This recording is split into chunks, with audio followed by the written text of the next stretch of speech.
Атыраудағы қылмыстық іс Наурыз бен Мейрамгүлге қатысты қандай деректер бар? Атырау облысында зейнеткер ерлі-зайыптылардың қазасына байланысты қозғалған қылмыстық іс бойынша күдіктілерді Индонезиядан Қазақстанға экстрадициялау процесі аяқталуға жақын. Бұл туралы Ішкі істер министрінің орынбасары Санжар Әділов мәлім етті. Бұл туралы Араша.kz сайты хабарлайды. Министрдің орынбасарының айтуынша, қазақстандық құқық қорғау органдары Интерполмен бірлесе отырып, ауқымды іздестіру жұмыстарын жүргізген. Нәтижесінде күдіктілер Индонезия аумағында ұсталған. Қазір оларды елге қайтару мәселесі соңғы кезеңге жеткен. Күдіктілер шетелде қолға түсті. Жақын күндері Қазақстанға жеткізіледі. Сонымен қатар, хабар-ошарсыз кеткен Наурыз бен Мейрамгүлді іздеу шаралары жалғасып жатыр. Арнайы тергеу тобы жұмыс істеуде, деді Санжар Әділов.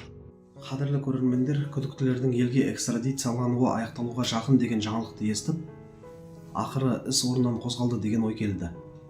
Қанша уақыттан бері қоғам алаңдап отыр ғой.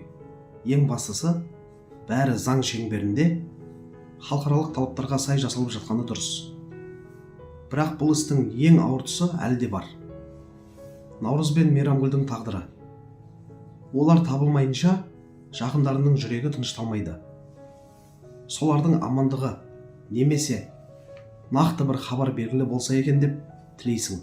Қазір эмоцияға берілмей, тергеудің аяқталғанын күткен жөн.